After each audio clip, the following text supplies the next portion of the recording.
La différence entre l'homme des cavernes et nous, c'est le résultat de la science. Et ce n'est pas une opinion, c'est de la science. Notre monde n'est pas si moche. Pourquoi perçoit-on 7 couleurs sur un arc-en-ciel ? Que l'on soit petit ou grand, l'arc-en-ciel est un phénomène optique et météorologique qui émerveille toujours. Il apparaît au passage de la lumière du soleil dans des gouttes de pluie. Même si on ne voit que 6 couleurs dominantes, rouge, orange, jaune, vert, bleu et violet, il y en a en réalité une infinité de nuances. Lors de son expérience de décomposition de la lumière par un prisme, Isaac Newton a observé ces 6 couleurs, mais il a ajouté l'indigo pour faire coïncider le nombre de couleurs avec le chiffre 7.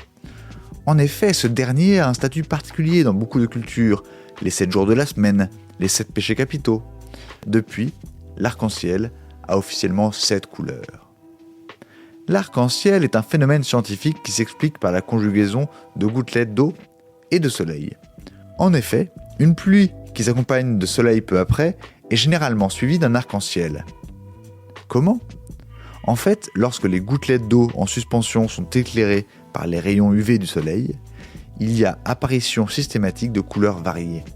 Ce qu'il faut savoir comme complément d'information à celle-ci, c'est que le soleil est constitué d'une infinité de couleurs et qui paraît comme blanche à première vue.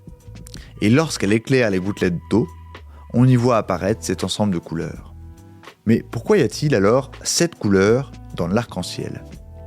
Il y a des explications qui paraissent souvent moins cohérentes, car on estime qu'elles manquent de preuves. Toutefois, pour celle-ci, elle nous vient du scientifique Isaac Newton. En effet, selon Isaac Newton, la couleur de l'arc-en-ciel est de 7 couleurs dans la perspective où il existe une non-explication rationnelle aux 7 notes de musique, aux 7 planètes et aux 7 jours de la création. Toutefois, pour aboutir à ce raisonnement, il réalise au préalable un test des couleurs, ce qui lui permet de déterminer que la couleur blanche n'est pas une couleur, mais elle serait la résultante de toutes les autres couleurs. Aussi, à travers le test des couleurs, il détermine 5 couleurs, dont 3 primaires, bleu, rouge, jaune, et 2 secondaires, vert et violet.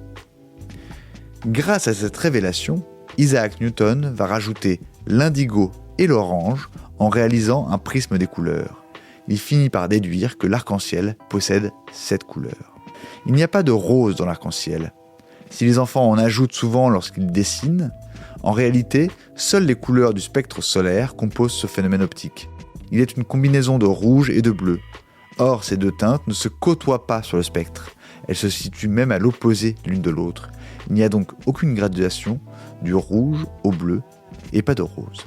Pourquoi l'arc-en-ciel a cette forme ? Scientifiquement, la forme d'une goutte d'eau et d'une gouttelette est un cercle. Lorsque le soleil éclaire la gouttelette de ses rayons UV, le dessin des couleurs qui apparaît au prisme de ces gouttelettes sera objectivement rond. Ce n'est donc pas un arc qu'on voit, c'est bien un rond qui est limité à l'horizon et qui forme in fine un arc. Voilà. Il ne reste plus qu'à vous remercier de votre attention. Au revoir.